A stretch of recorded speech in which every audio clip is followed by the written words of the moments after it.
与畅销书作家灰犀牛的作者米歇尔·沃克进行一场跨洋的连线。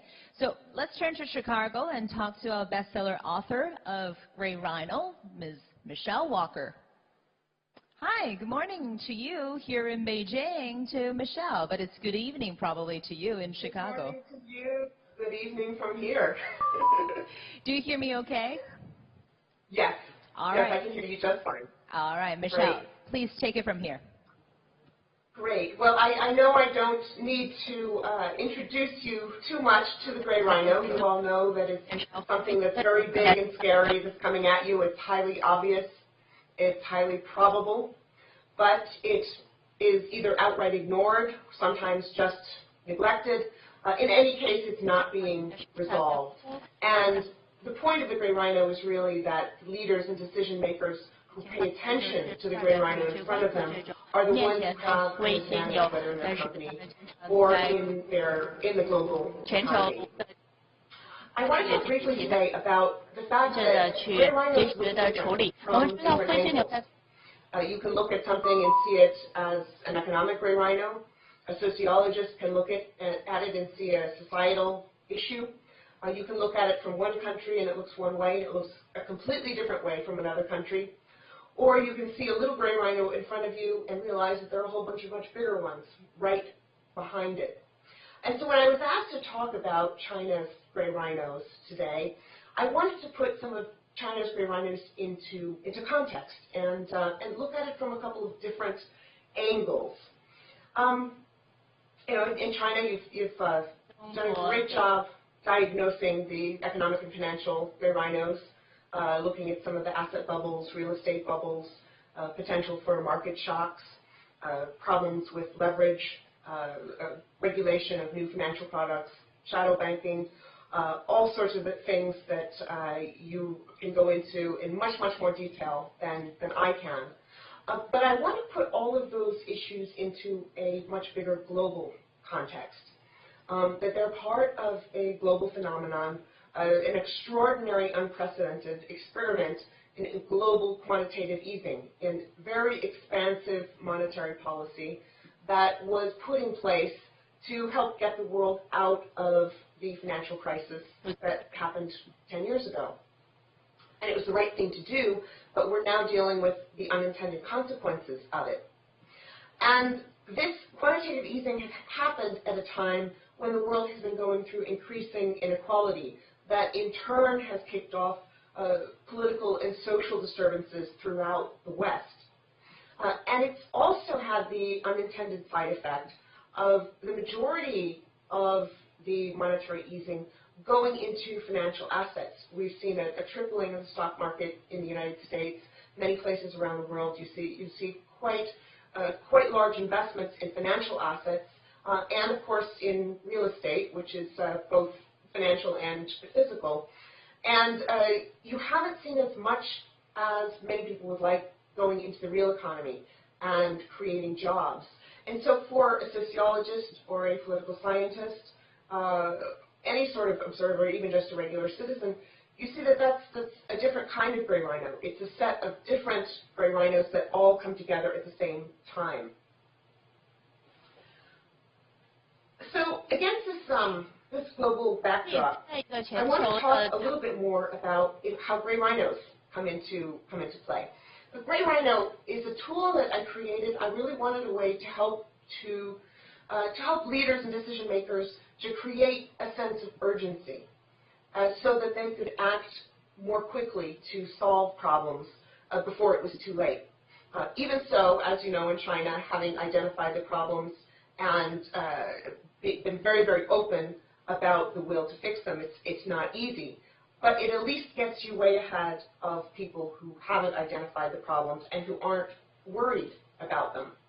And China, of course, in the past has suffered from financial crises whose origins were outside of China, particularly the crisis that we just got out of that started 10 years ago.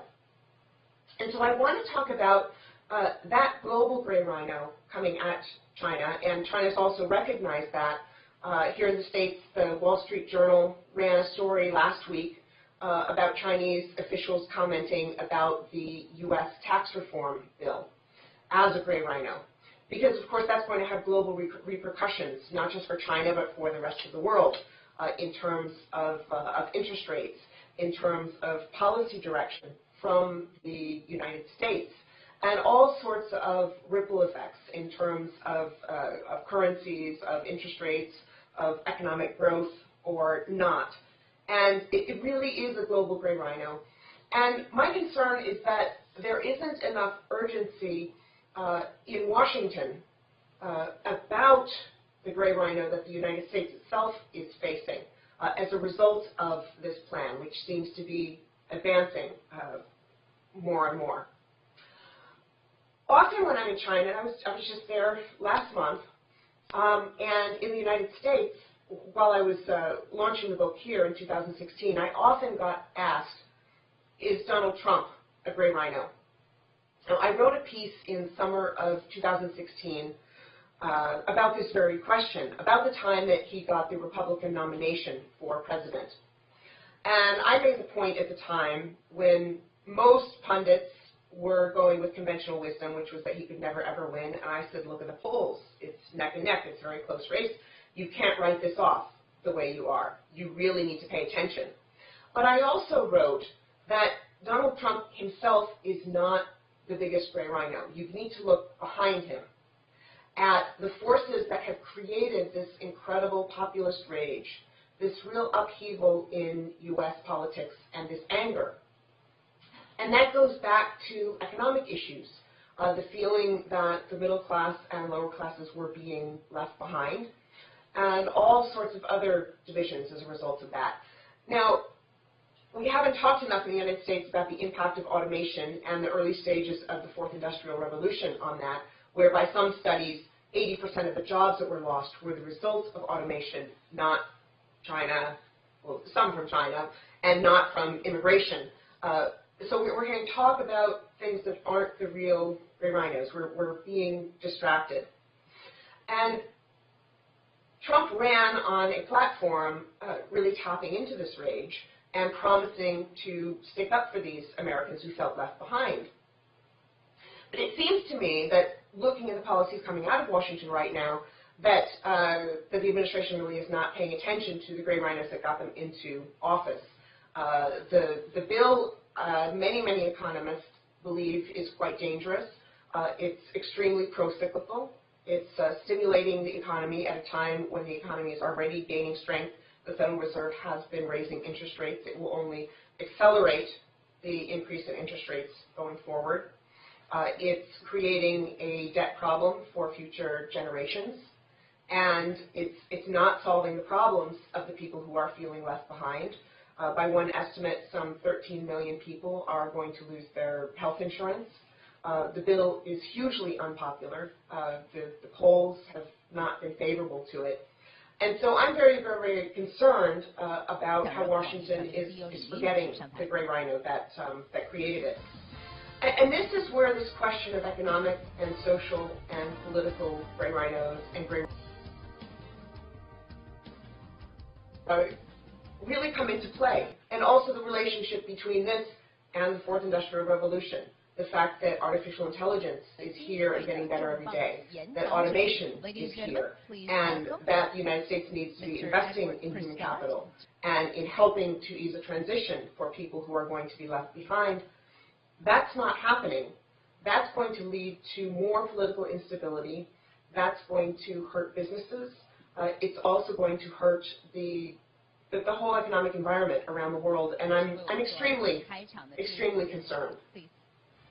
Now, gray rhinos, I often say, don't move by themselves. They're not solitary creatures, unlike actual black rhinos in the real wild. They move together.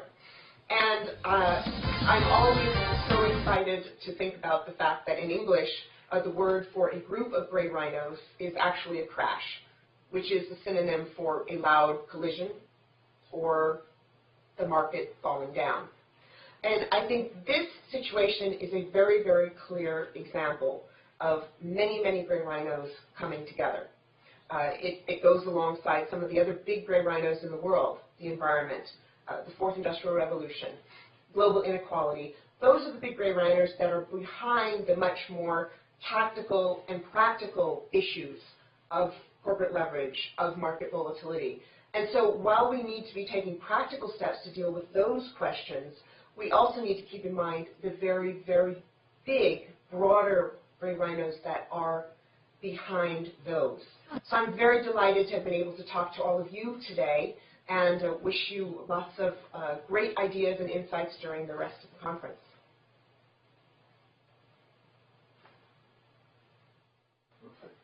Thank you. Thank you, Michelle. Now, I like